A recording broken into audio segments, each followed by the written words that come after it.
ఏమండి, మన అబ్బాయికి 12 సంవత్సరాలు వచ్చాయి. మనం మొక్కుకున్న మొక్కుని తీర్చుకుని వద్దాం పదండి. సంజయ్ అతని భార్య ఉషాతో కలిసి ఖుషీనగర్లో ఉండేవారు. వాళ్ళకి రాజు అనే ఒక కొడుకు ఉన్నాడు. అతను చాలా మొక్కులు మొక్కిన తర్వాత పుట్టాడు. అతను ఒక బట్టల వ్యాపారి. ఒకరోజు వాళ్ళ ముగ్గురు వాళ్ళ మొక్కులు తీర్చుకోవడానికి బయలుదేరుతారు. నాన్నగారు, మనం ఎక్కడికి వెళ్తున్నాం? బాబు, నువ్వు మాకు పుట్టాలి అని మేము భగవంతుడికి మొక్కుకున్నాం. ఆ మొక్కు తీర్చడానికి వెళ్తున్నాం. అప్పుడే దారిలో వాళ్ళ కార్కి ఒక చక్కుబుడ్డి యాక్సిడెంట్ అవుతుంది. దాంట్లో రాజు వాళ్ళ అమ్మ నాన్న ఇద్దరూ చనిపోతారు. దానికి రాజు చాలా బాధపడతాడు. కానీ కొంతకాలం తర్వాత అతన్ని ఓర్చుకుని వాళ్ళ నాన్న వ్యాపారాన్ని కొనసాగిస్తూ ఉంటాడు. ఒకరోజు ఒక వ్యక్తి, ఒరే రాజు బాబు, నువ్వు చాలా బాగా మీ నాన్నగారి వ్యాపారాన్ని చూసుకుంటున్నావు. అవును అంకుల్, నేను ఆ ప్రయత్నమే చేస్తున్నా. కొంత సమయం తర్వాత రాజు వ్యాపారం చాలా ఎక్కువ అవుతుంది. ఇంకా అతను ధనవంతుడవుతూ ఉంటాడు. రాజు చాలా నిజాయితీ ఇంకా దయగల అబ్బాయి. కానీ అతని ఇంట్లో అతన్ని చూసుకోవడానికి ఎవ్వరూ లేరు. తరువాత ఒకరోజు చందు అనే ఒక వ్యక్తి వచ్చాడు. సార్, మీరు నన్ను పనిలో పెట్టుకోండి.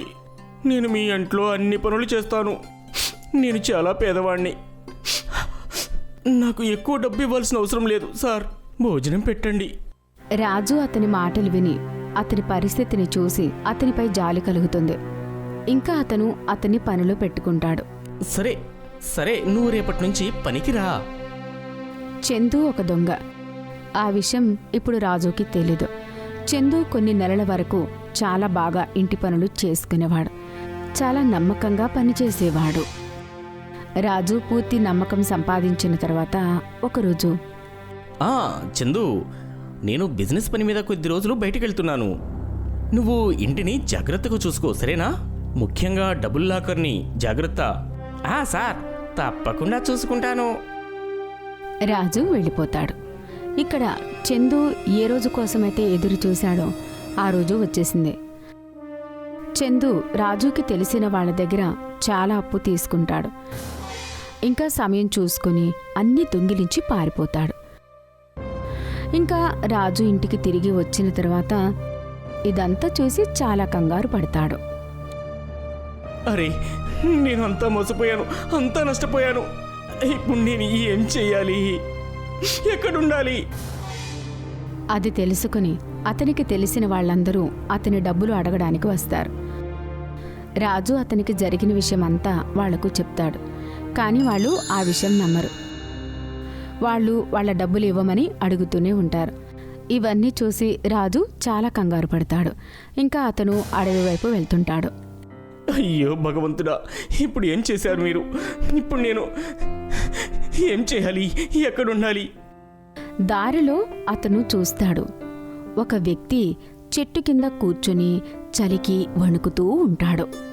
అరే, ఎవరైనా నాకు సహాయం చేయండి! ఎవరైనా నాకు సాయం చేయండి! ఏం కావాలి బాబా? నా దగ్గర ఏమీ లేదు. బాబు, నేను చలికి బాగా వణికిపోతూ ఉన్నాను బాబు. నేను చలికి చచ్చిపోతానేమో బాబు. రాజు అతను వేసుకున్న స్వెటర్ తీసి ఆ వ్యక్తికి ఇస్తాడు. అది చూసి ఆ ముసలి బాబా చాలా ప్రసన్నుడవుతాడు. ఇంకా సంతోషిస్తాడు. బాబా, నా దగ్గర ఇంకేమీ లేదు ఇవ్వడానికి. బాబు, నువ్వు చాలా మంచివాడివి. అసలు నువ్విక్కడ ఏం చేస్తున్నావు? రాజు అతని కథ మొత్తం ఆ వ్యక్తికి చెప్తాడు. బాబు, నేను ఒక మంత్రం చెప్తాను. ఆ పర్వతం దగ్గరికి వెళ్ళి ఆ మంత్రాన్ని చదివితే జ్వాలాముఖి నీకు బంగారాన్ని ఇస్తుంది బాబు. బాబా, అసలు మీరెవరు? నేను ఒక తపస్సు చేసే సాధువుని. మనుషులకు సాయం చేస్తాను. అలా చెప్పి సాధువు మాయమైపోతారు. తర్వాత రాజు ఆ పర్వతం దగ్గరికి వెళ్ళి ఆయన చెప్పిన మంత్రం చెప్తాడు. ఇంకా అతని ముందు జ్వాలాముఖి చాలా బంగారం బయటికి వదులుతూ ఉంటుంది. ప్రస్తుతానికి రాజు అందులో నుంచి ఒక బాక్స్ నిండా బంగారాన్ని తీసుకుంటాడు. ఆ తరువాత మళ్ళీ అదే సిటీలో బిజినెస్ మొదలు పెడతాడు.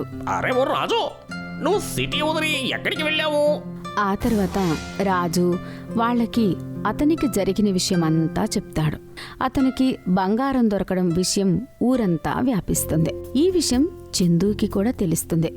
అతను మళ్ళీ రాజు దగ్గరికి వెళ్ళడానికి, ఆ బంగారం సాధించాలని ప్లాన్ వేస్తూ ఉంటాడు. అతను రాజుని ఇరికించడానికి సిమ్రాన్ అనే ఒక అమ్మాయిని రాజుని ఇంప్రెస్ చేయడానికి అతని దుకాణానికి పంపిస్తాడు.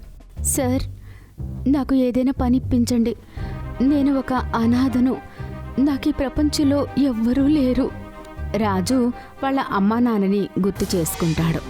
ఇంకా ఆ అమ్మాయి పైన జాలి చూపిస్తాడు. తనని అక్కడే పనికి పెట్టుకుంటాడు.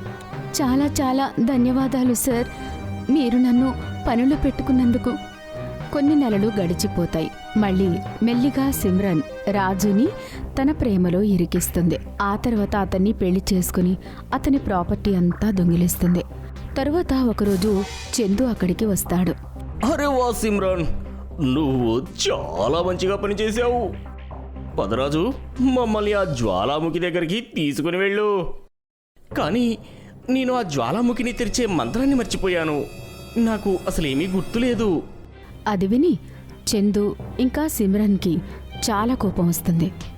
వాళ్ళిద్దరూ రాజుని బాగా కొట్టి అతన్ని అక్కడే వదిలిపెట్టి వెళ్ళిపోతారు. రాజు ఏడుస్తూ సిటీ వదిలిపెట్టి చాలా దూరంగా వెళ్ళిపోతాడు. అప్పుడే దారిలో, అరే బాబు, నాకు తినడానికి ఏమైనా ఇవ్వు, చాలా రోజులైంది తిని. రాజు అతని పాకెట్లో ఉన్న బిస్కెట్ ప్యాకెట్ని తీసి బిచ్చగాడికి ఇచ్చేస్తాడు. అది చూసి భిక్షగాడు చాలా ప్రసన్నుడవుతాడు.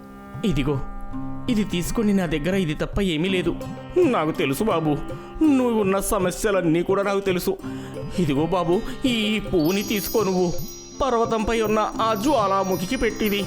తినడానికి తాగడానికి ఏమి కావాలన్నా ఇక అడుగు, సరేనా? మీకు చాలా చాలా ధన్యవాదాలు.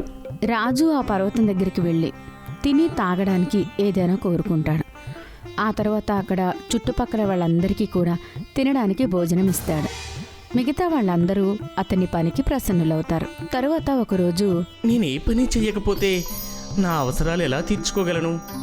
ఇక్కడి నుంచి వెళ్ళిపోతాను. రాజు అక్కడి నుండి వెళ్ళిపోతాడు. అప్పుడే దారిలో అతనికి ఏడుస్తూ 2 రైతులు కనిపిస్తారు. భగవంతుడా, మా పంట అంతా నాశనమైపోయింది. ఏమైంది మీకు? తమ్ముడు, ఈ సంవత్సరాలు వర్షాలు అస్సలు కురవలేదు బాబు. మా పంట అంతా కూడా నాశనమైంది. ఇంకా మా కుటుంబం మా కుటుంబం బ్రతకలేదు బాబు. ఆ రైతు చెప్పిన మాటలు విని రాజు అతని దగ్గర మిగిలి ఉన్న కాస్త డబ్బులు తీసి అతనికి ఇచ్చేస్తాడు. మీ పొలంలోని నీళ్లు చల్లండి. నీకు చాలా చాలా ధన్యవాదాలు బాబు. అప్పుడే అక్కడ దేవతలు ప్రత్యక్షమవుతారు. ఇంకా ఇలా అంటారు, బాబు, రాజు, మేము నీకు ప్రసన్నులమయ్యాము. నువ్వు చాలా దయగల వ్యక్తివి. నీ దగ్గర నీకంటూ ఏమీ లేకపోయినా అందరికీ సాయం చేస్తావు. ఇదిగో, ఇది తీసుకో. ఈ తాళం తీసుకెళ్ళి జ్వాలాముఖికి పెట్టు. ఆ తరువాత ఏమి కావాలన్నా నీ కోరికను అడుగు. అప్పుడు ఆ జ్వాలాముఖి నీ కోరికలన్నీ తీరుస్తుంది. ఆ పర్వతంపైకి ఎక్కి జ్వాలాముఖిలో ఆ తాళం వేసి అతనికి ఒక ఇల్లు, కొంత డబ్బు అడుగుతాడు. ఆ తర్వాత మళ్ళీ సిటీకి వెళ్ళి వ్యాపారం మొదలు పెడతాడు. తర్వాత కొన్ని రోజులకి అతనికి బంగారమిచ్చే జ్వాలాముఖి మంత్రం కూడా గుర్తుకు వస్తుంది. తర్వాత 3 జ్వాలాముఖి సహాయంతో రాజు సిటీలో ఇంకా గ్రామ ప్రజలకు సహాయం చేస్తూ ఉంటాడు. దానివల్ల అతని పేరు ఫేమస్ అవుతుంది. ఈ విషయం చందుకి కూడా తెలుస్తుంది. అరే, రాజుకి ఎలాంటి ఖజానా దొరికిందో తెలుసా? వాడు ఇంత ధనాన్ని పంచుతున్నాడు. పదండి, వాడిని వెంబడిద్దాం మనం. హా, నువ్వు సరిగ్గా చెప్తున్నావు. చందు, అతని మిత్రుడు ఇంకా సిమ్రన్ రాజుని వెంబడిస్తూ ఉంటారు. ఇక ముగ్గురు జ్వాలాముఖి దగ్గరికి వెళ్తారు. ఇంకా రహస్యమంతా తెలుసుకుంటారు. తర్వాత వాళ్ళు రాజుని పట్టుకుని కొడుతూ ఉంటారు. ఇంకా అతని దగ్గర నుంచి ఆ తాళాలు తీసుకుంటారు. కానీ మంత్రం తెలుసుకోలేకపోతారు. త్వరగా పదండి, మనం ఆ జ్వాలాముఖి ఖజానాని కూడా దొంగిలించేద్దాం. వాళ్ళు జ్వాలాముఖి దగ్గరికి వెళ్తారు. అక్కడికి వెళ్ళగానే వాళ్ళకి కేవలం నిప్పు మాత్రమే కనబడుతూ ఉంటుంది. ఇంకా జ్వాలాముఖి మాట్లాడుతూ ఉంటుంది. మీరు పాపాత్ములు, ఈ జ్వాలాముఖి నుంచి కేవలం నిజాయితీ గల వాళ్ళకే ఖజానా దొరుకుతుంది. ఆ తర్వాత నిమిషంలోనే చందు ఇంకా అతని మిత్రులు ఇద్దరూ జ్వాలాముఖిలో కాలి బూడిదైపోతారు. తర్వాత రాజుకి మళ్ళీ తాళం దొరుకుతుంది. అప్పటి నుంచి రాజు అందరికీ సహాయం చేస్తూ ఉంటాడు. ఇంకా ఆనందంగా ఎప్పుడూ ఉంటాడు.